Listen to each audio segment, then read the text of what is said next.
قول لي بقى ردود فعل الناس لما تشوف شغل الخياميه وانت قاعد تشتغله. احنا هناك مسمينا الاصابع الذهبيه. على الشغل بيتعمل. احنا اول مره رحنا معرض في امريكا قعدوا يسقفوا ويحيوا مصر، بيقولوا ايجيبت ايجيبت واحنا ماشيين. ان حاجه زي كده ما كانوش هم مصدقينها، ان الشغل بالمستوى دوت وبيطلع كشغل يدوي طبعا حاجه خرافه بالنسبه لهم. جميل. فلفيت بقى امريكا، استراليا، فرنسا، رحت دبي ورحت المانيا، هولندا. وكل مكان بتروحه بتلاقي نفس التشجيع ونفس الترحيب بس ونفس اكتر الوصف. الناس بتقدر الذهبيه. بس اكتر الناس بتقدر الشغل دوت انجلترا وامريكا. ليه بقى؟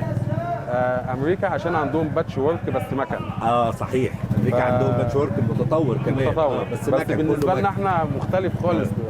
فلما بيلاقوا الشغل ده بيتعمل بالايد والصعوبه ديت، فحاجه بالنسبه لهم خرافه يعني.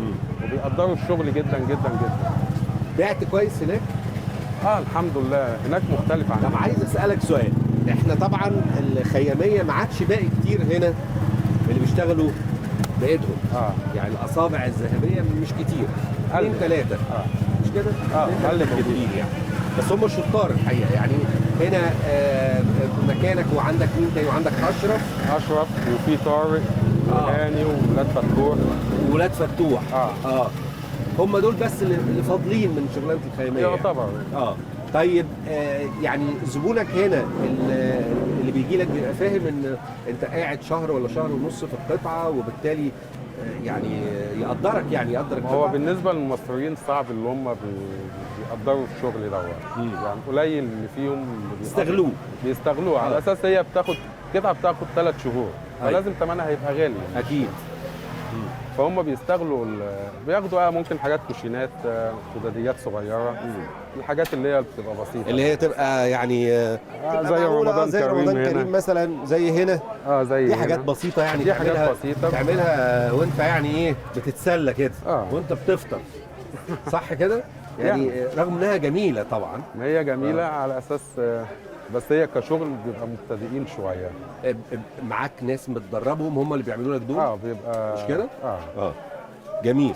لكن القطع بقى، نرجع بقى للوالد.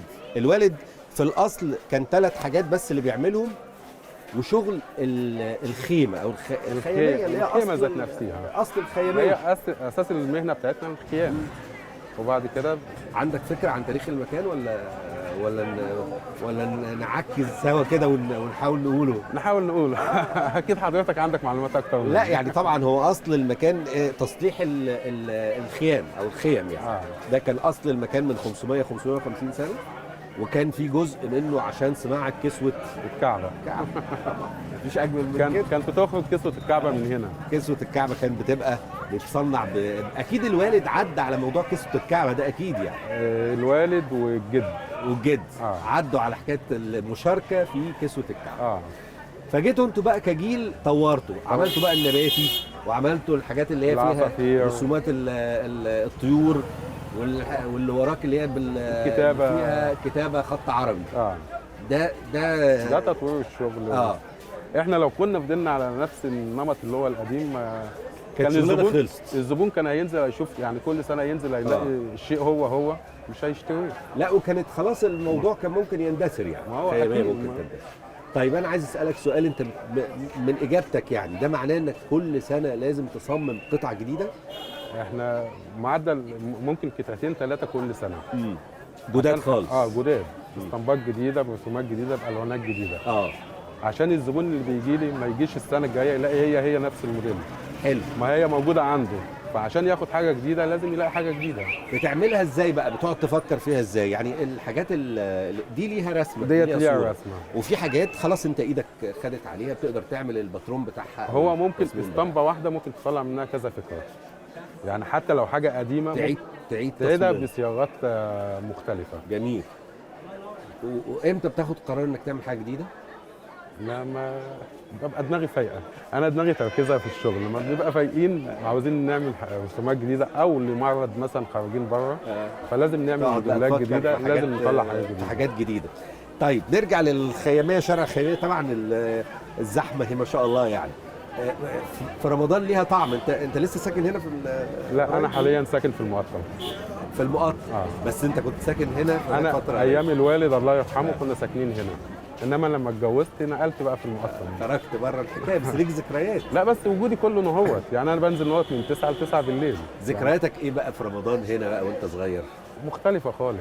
الدنيا يعني كانت غير كانت مختلفه، طعم كان تاني، ليها طعم مختلف عن اي مكان في البلد.